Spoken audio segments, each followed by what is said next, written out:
Depuis quelque temps, je me suis lancée dans une analyse du fonctionnement financier de mon couple et j'ai décidé de le raconter à travers ce podcast. Vous avez sans doute déjà été en couple. Qui payait quoi ? Est-ce qu'il y avait une maîtresse ou un maître de l'argent ? Je m'appelle Titiou Lecoq et vous écoutez Rends l'argent. Dans l'épisode 1, j'ai découvert que les autres couples avaient réfléchi à leur manière de gérer leurs finances. Mais pourquoi moi je ne l'ai pas fait avant ? Pourquoi le concept même de compte commun me donne la nausée ? C'est quoi mon problème ? Pour une partie, c'est sans doute lié à mon histoire. Ma mère m'a élevée seule. Elle travaillait dans la réinsertion des détenus, pas franchement le secteur qui rapporte le plus de thunes. Pourtant, à la maison, elle payait tout. Et elle n'a pas demandé de pension alimentaire à mon père quand ils se sont séparés. Pour plus de clarté, vous m'excuserez, je vous fais un petit topo familial. Avant mon père, ma mère a été mariée à Michel, avec qui elle a eu ma sœur. Et pour ma sœur, elle a touché une pension. Donc, par exemple, avec mon père, est-ce que vous avez eu un compte commun ? Non, j'avais pas de compte commun avec lui. Non. J'en avais un avec Michel. Du coup, vous faisiez comment ? Je réglais les factures et il me donnait du liquide. Très difficilement d'ailleurs. J'ai beaucoup de mal à l'obtenir, mais voilà. Mais du coup, ça demandait à ce que vous fassiez les comptes régulièrement.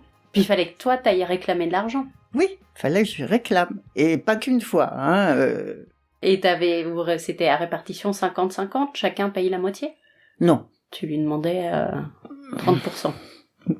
De cet ordre-là, ouais. D'accord. Puisqu'après, j'ai jamais demandé de pension quand même. Pour toi, j'ai jamais eu la moindre pension. Alors avec Michel, c'était une situation totalement différente. On avait un compte commun et chacun devait avoir un compte privé et j'ai eu une grosse pension qu'il a versé longtemps. Ceci dit, après c'est moi qui l'ai dépanné quand même. Quand il a eu des soucis avec je ne sais plus quel... il avait perdu son boulot, Michel. Et donc je lui avais dit, la pension c'est bon, tu arrêtes. Mais en plus, si tu veux, je peux te prêter de l'argent. Et je lui en ai prêté, ce qui était... Moi, ça m'a fait plaisir, parce que, à tout point de vue, ça m'a fait plaisir. Ça m'a fait plaisir de l'aider, et ça m'a fait plaisir de dire, tiens, je peux l'aider, quoi. T'avais les moyens de l'aider. Voilà. Et là, ça fait genre boum boum dans ma tête. D'abord, vous aurez noté que mes parents n'avaient pas de compte commun et que du coup, c'était le bordel. Ça rappelle étrangement ma propre situation. Je suis en train de faire la même erreur. Ensuite, on voit combien c'est important pour ma mère d'avoir pu aider son ex-mari. Parce que l'indépendance financière, c'était sacré pour elle. Figurez-vous que ma mère fait partie de cette génération de femmes mariées qui a dû attendre qu'une loi les autorise à ouvrir leur propre compte en banque. Et 50 ans plus tard, ma mère s'en souvient encore avec joie, enthousiasme et émotion. Est-ce que tu te souviens du passage de la loi pour l'autorisation d'ouvrir son compte en banque à son nom propre pour les femmes mariées ? Ouais, je m'en souviens très bien. Je me souviens même où c'était à la Société Générale. Et je ne me souviens plus de l'année, mais... La loi, c'est 65. 65, mais ça doit être... J'ai dû sauter sur l'occasion pour l'ouvrir, mon compte, à ce moment-là. Et donc, t'avais pas de compte à toi avant ? Non, j'avais pas de compte à moi. Et alors, à une époque, j'étais pionne au lycée, et je ne me souviens plus, parce qu'il fallait bien qu'il me paye quand même. Et je me souviens plus comment j'étais payée, en fait. Je mélange les dates, alors c'était peut-être après que j'ai été pionne. Il faudrait que je calcule les dates, mais ça, c'est trop compliqué pour moi. Mais tu te souviens de l'ouverture de ton compte ? Ah, parfaitement. Et donc, c'était un symbole d'indépendance. Absolument. Et le premier chéquier, c'est génial. Ah ouais, c'est vraiment génial. Tu signes des chèques, quoi, ce que j'avais jamais fait auparavant. T'avais pas le droit de signer des chèques avant ? Ben non, puisque j'avais pas de compte en banque. On sent combien cette avancée était importante pour ma mère. Mais expliquons un peu mieux cette loi. C'est la loi du 13 juillet 1965 qui réforme les régimes matrimoniaux et met fin au Code Napoléon. Le Code Napoléon faisait des femmes des éternelles mineures placées sous la tutelle de leur mari. Avec cette nouvelle loi, les femmes mariées obtiennent le droit de gérer leur argent, de travailler sans l'autorisation de leur époux et d'avoir un compte bancaire. C'est une loi très importante. Voici comment on en parlait à la télé en janvier 66, juste avant son application. Le 2 février 1966, tous ceux qui sont mariés, ou presque tous, vont avoir une surprise. Cette date marque en effet l'abolition pour les femmes du Code Napoléon. Nous avons demandé à M. Colette, qui est notaire et qui a été le rapporteur du projet de réforme des régimes matrimoniaux à l'Assemblée, projet voté par tous les groupes, quels sont désormais les droits de la femme mariée. Eh bien, la femme française mariée n'avait sous l'Ancien Régime que fort peu de droits, puisque pratiquement elle ne pouvait absolument rien faire sans le concours et l'autorisation de son mari. Au contraire, avec la loi qui a été votée, qui entre en application le 1er février prochain, la Française pourra dorénavant disposer de ses biens, encaisser ses fermages, les loyers de ses maisons si elle en a, sans le concours de son mari. Et d'autre part, le mari ne pourra pratiquement plus rien faire sans le concours et la signature de sa femme. Il n'aura plus le droit de vendre l'appartement, plus le droit de vendre la maison, plus le droit de vendre les meubles servant au ménage, sans le concours et la signature de sa femme, c'est-à-dire que nous allons en fait vers un régime de cogestion et que la femme a des garanties maintenant à peu près totales sur les économies que le ménage peut faire dans le cours de l'existence de ce ménage. Oui, désormais, notamment, elle n'aura plus besoin de l'autorisation de son mari pour se faire ouvrir un compte en banque. Parfaitement. Mais dans toute cette histoire, que deviennent les droits du mari ? Eh bien, le mari reste le chef de la famille, c'est un très beau titre, mais en fait, il n'a plus aucun droit, il n'a plus aucun pouvoir. Je crois que vous exagérez, il en a tout de même autant que la femme. Oui, certainement, il a exactement les mêmes droits que la femme maintenant, mais ils pourront faire chacun de leur côté exactement la même chose, les mêmes actes, les mêmes acheter, procéder aux mêmes acquisitions, faire exactement, se faire ouvrir un compte en banque, vendre des titres, et pourront agir tout à fait indépendamment l'un de l'autre. J'ai l'impression que les maris ne sont pas très contents à vous entendre.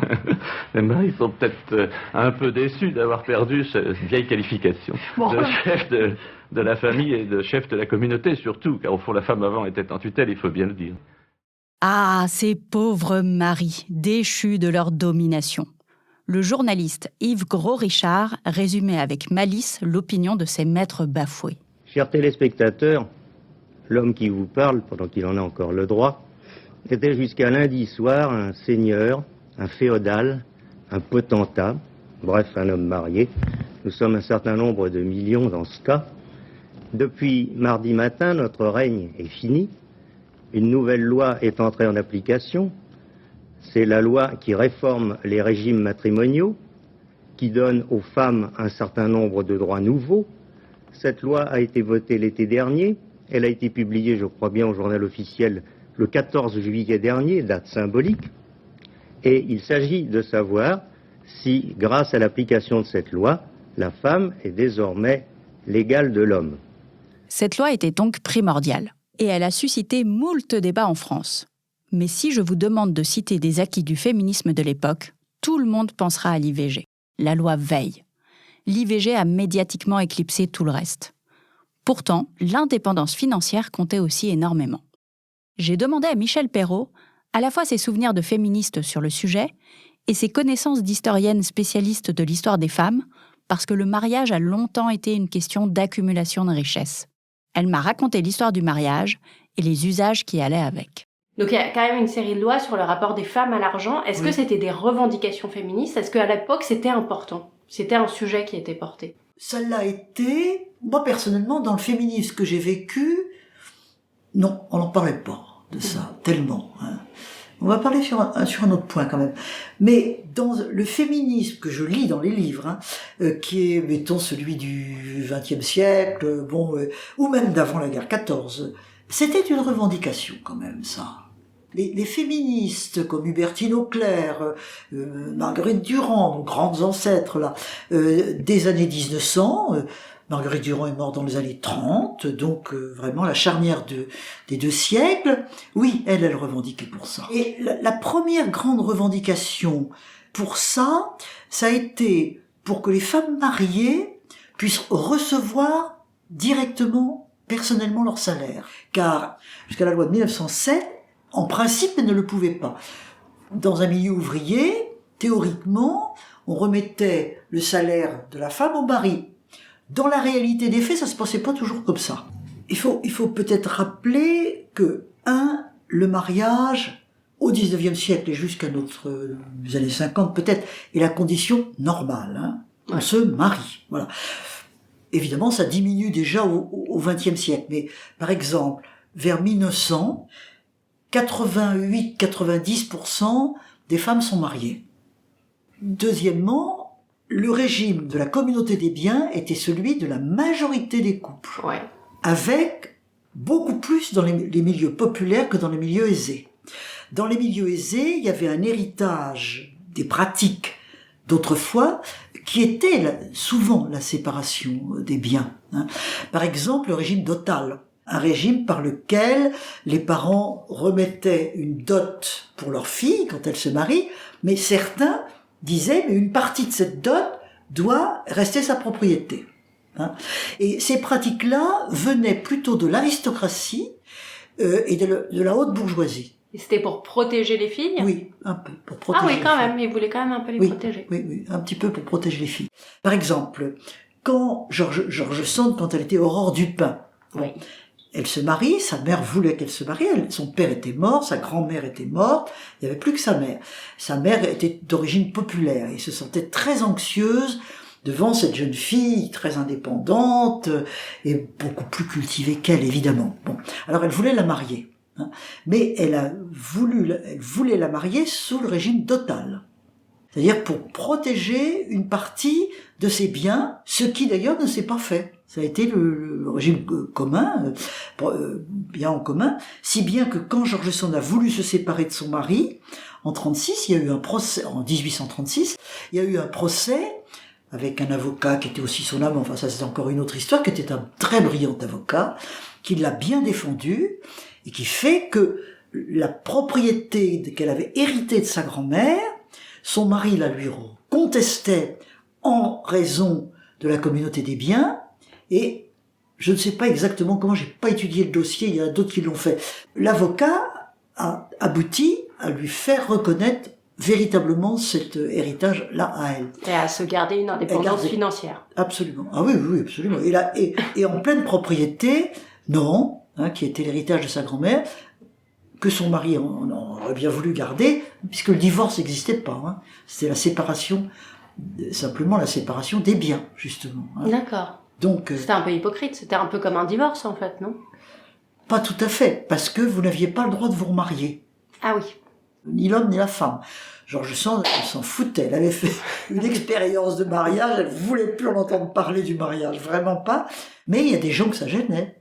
Il y a des femmes qui auraient, au fond, souhaité refaire leur vie. Du coup, sur ce régime dotal, moi j'avais l'idée que les mariages des riches, de la noblesse, etc., étaient des unions d'intérêt économique. Et qu'il s'agissait, le but était justement d'enrichir la famille en faisant, voilà.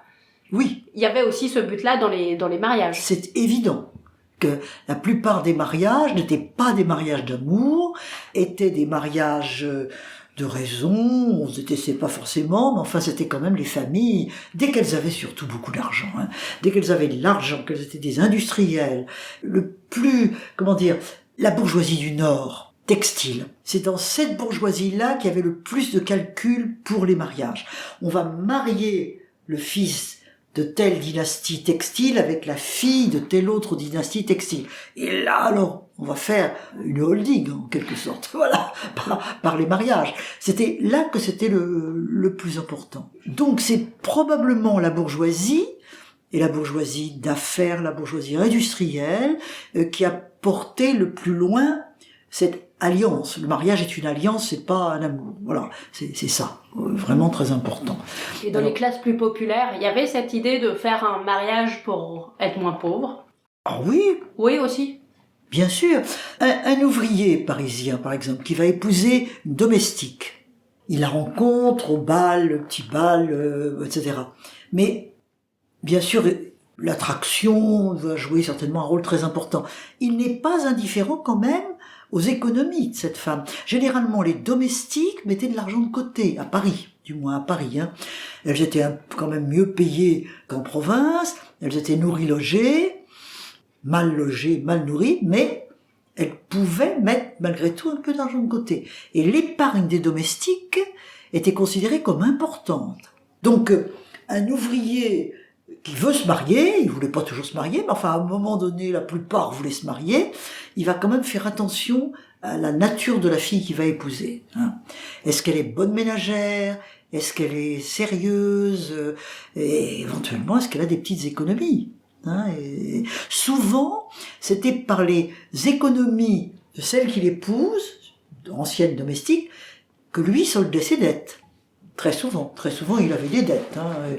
Et c'était avec les économies de sa femme qu'il soldait ses dettes. Ah, oui. Et le trousseau, comment ça fonctionnait? C'était plutôt la mariée qui avait un trousseau. Oui. On est d'accord. Oui. Mais parce que la maison, c'était son domaine à elle, c'était ça l'idée. Oui, absolument. La pratique du trousseau, c'est surtout une pratique rurale, qui est très importante étant donné que vous savez, jusqu'à la Deuxième Guerre mondiale, la moitié de la population française était rurale. Maintenant, c'est 2%, mais à ce moment-là, c'était 50%.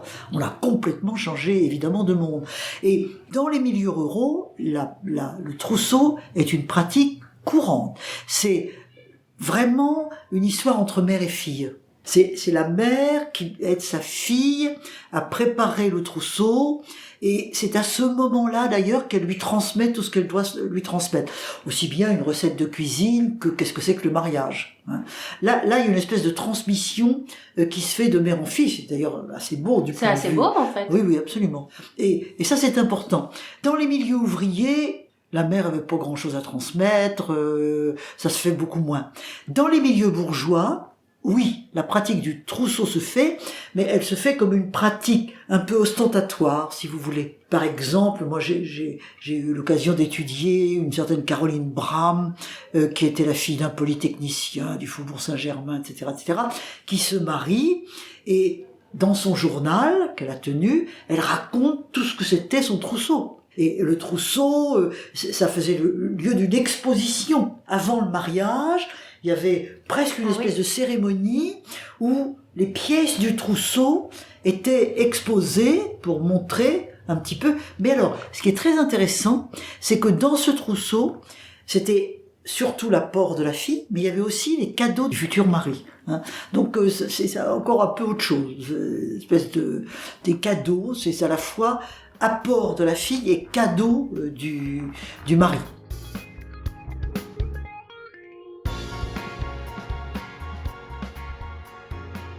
Et est-ce que vous seriez d'accord pour dire en gros que plus les gens étaient riches dans les milieux les plus aisés, c'est les hommes qui géraient le budget, qui géraient l'argent, parce que l'argent était du patrimoine et c'était du gros argent, et que par contre dans les classes populaires, c'est plutôt les femmes qui gèrent le budget?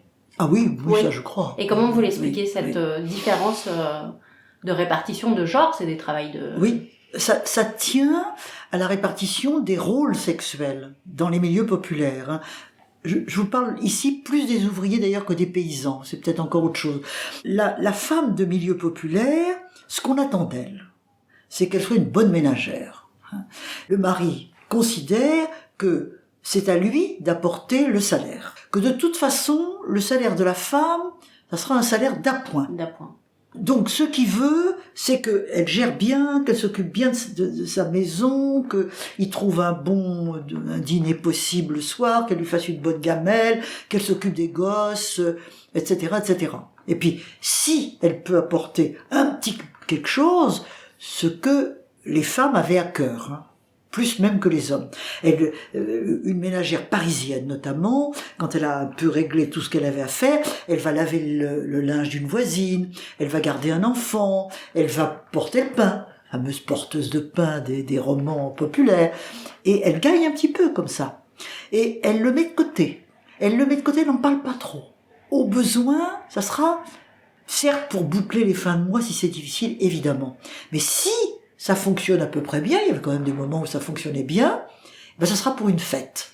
Et alors là, elle est d'une fierté pas possible à dire, voilà, on va faire fête parce que moi j'ai de l'argent. J'ai l'impression qu'il y a une espèce de piège dans le fait que dans ces milieux-là, les femmes gèrent le budget, donc gèrent les courses.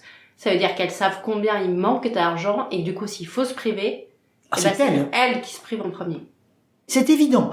Elles sont responsables du budget, elles en sont aussi coupables. Oui, voilà. Exactement. Et par conséquent, si il y a un trou parce que le mari a été au chômage, etc., ou quelqu'un a été malade, à cette époque-là, il n'y a pas de sécurité sociale, c'est elles qui se privent. Il n'y a pas de doute. De toute façon, dans un couple ouvrier, celui qu'on privilégie, c'est l'homme.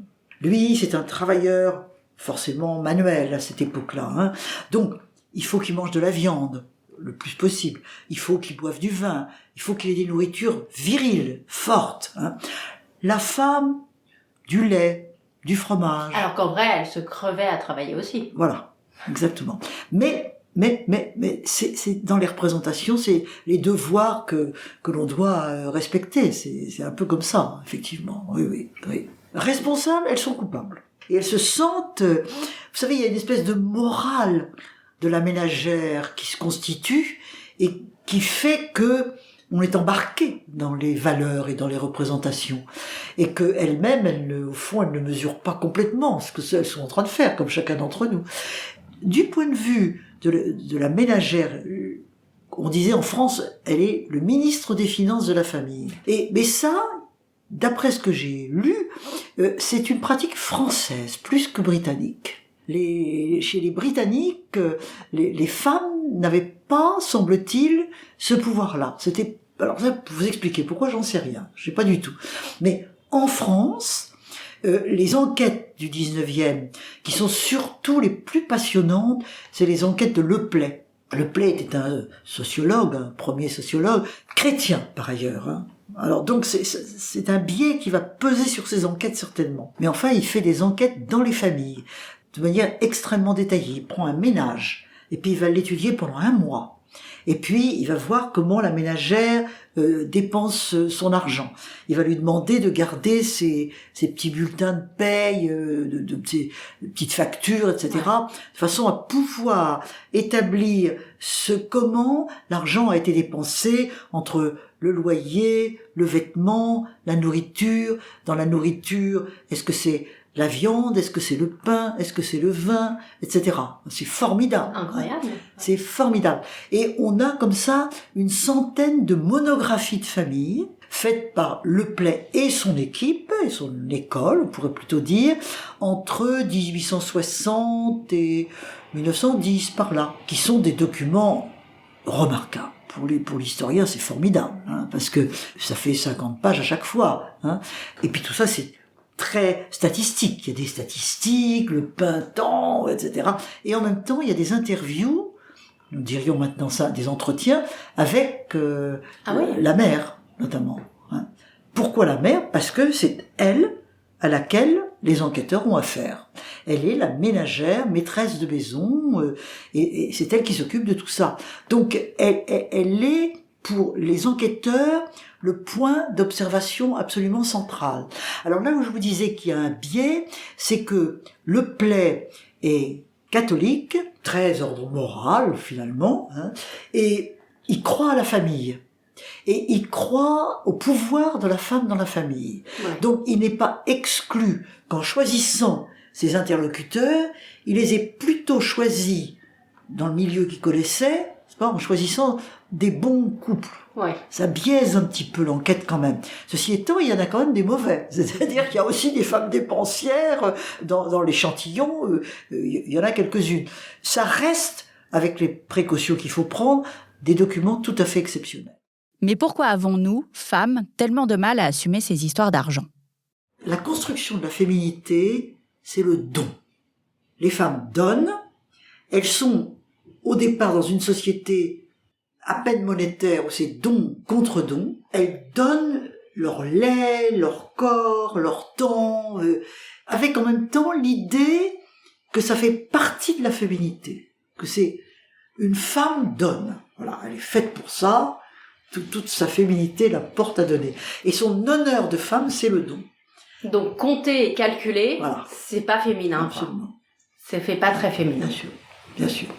C'est l'homme qui manie l'argent, hein, dans l'entreprise, dans le capitalisme, dans la banque, et même dans les ménages paysans, faut pas l'oublier. Dans les sociétés paysannes, les femmes avaient accès à de petites sommes. Pot au lait, chez La Fontaine, est le meilleur exemple. Perrette sur sa tête portait un pot au lait, s'en allait Guillerette, à la ville, et elle voulait vendre veaux, vaches, cochons, couvées, pour se faire un petit peu d'argent. Et puis tout en allant au marché, elle était dans sa tête en train de se dire qu'elle ferait ci, qu'elle ferait ça, qu'elle ferait ça. puis elle casse son pot. Adieu, veaux, vaches, cochons, couvées, voilà. Et finalement, la fable est formidable. Faut la relire, cette fable. Et La Fontaine dit, au fond, elle est punie parce qu'une femme n'a pas à penser à ça. À partir du moment où elle commence à penser à l'argent et à ce qu'elle va faire avec, elle outrepasse son rôle. Au fond, c'est le bon Dieu qui l'a punie. Elle a cassé son pot, voilà, adieu, vous, vache, cochon, couffé, puis c'est tout. C'est formidable comme image, très court, c'est extraordinaire, c'est presque à lire. Hein. Le rapport des femmes à l'argent dans le milieu rural, et voilà ce que ça pouvait être. Non, vous avez raison sur le rapport à la féminité qui est un don... Oui. Ce qui les rend incapables, ce qui rend les femmes incapables de protéger leurs intérêts, quoi. Oui. Parce que c'est profondément égoïste. Oui. D'avoir des intérêts, bien c'est sûr, pas très beau. Bien sûr. C'est contrevenir à la féminité. La féminité ne compte pas. Elle donne. Et du coup, la femme dépensière, effectivement, c'est aussi ça. Elle dépense pour elle. Bien sûr. Une femme dépensière, elle contrevient à l'idée de la bonne ménagère, de la bonne gestionnaire, qui doit être économe, rationnelle, etc. Il y a ça. Et puis d'un autre côté, on la soupçonne de dépenser pour elle, effectivement. Oui. Elle a raison. La féminité ne compte pas. D'ailleurs, une femme qui spécule, c'est suspect. Les images des traders sont une caricature de la masculinité dominante. Or, cette masculinité est construite en opposition à la féminité. Pendant longtemps, les femmes ont été interdites d'entrer dans la bourse de Paris. Elles ont obtenu ce droit et celui de spéculer en 1967, 2 ans après que les femmes mariées aient le droit d'avoir leur propre compte bancaire. En mars 1967, la journaliste Annick Beauchamp a 27 ans. Elle anime une émission, Madame Inter, l'après-midi sur France Inter. Elle décide d'enregistrer son émission dans l'enceinte de la Bourse de Paris. Elle est la première femme à être officiellement entrée dans ce lieu. Le projet est tellement dingue pour l'époque, rappelons que le projet est donc une femme dans la bourse, que la télé vient faire un reportage sur le tournage de son émission de radio. Une femme à la corbeille, telle était l'affiche inédite aujourd'hui à la Bourse de Paris. Notre charmante consoeur Madame Inter avait en effet décidé de braver la coutume qui veut qu'aucune femme ne soit admise dans le temple de la finance. Madame Inter enregistrait une émission spéciale qui sera diffusée demain après-midi sur France Inter. Cela lui a valu un chahut particulièrement réussi.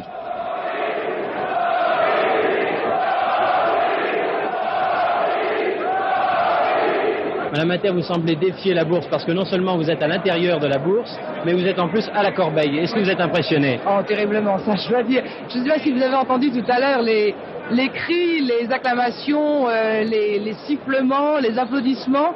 Mais je dois dire que vraiment j'étais très émue, très impressionnée. Je ne sais pas, il doit y avoir plusieurs centaines d'hommes ici. Je suis la seule femme. Et je pense que c'est une approbation plutôt que je l'espère. Je l'espère. De toute façon, je suis venue ici quand même pour des motifs très sérieux. Et j'ai voulu faire une émission consacrée à la bourse, au fonctionnement de la bourse, pour une raison très précise. C'est que maintenant, la femme, vous savez que le régime matrimonial de la femme a été réformé, que celle-ci donc a une plus grande autonomie financière.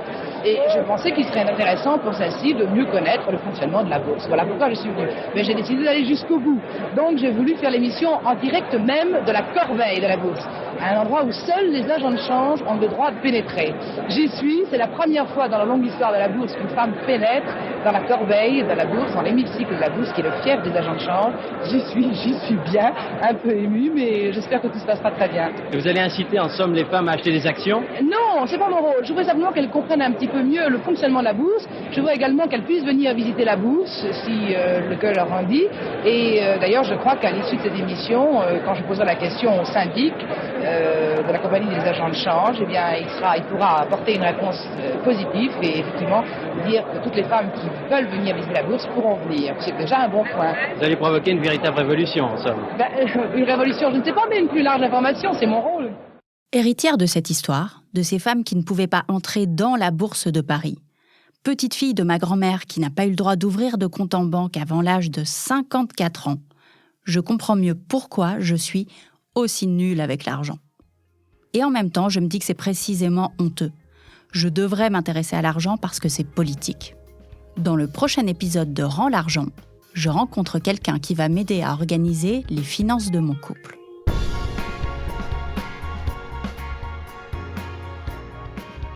Vous venez d'écouter Rends l'argent, un podcast de Titiou Lecoq, produit et réalisé par Slate.fr, sous la direction de Christophe Caron et Benjamin Ours, avec Aurélie Rodriguez.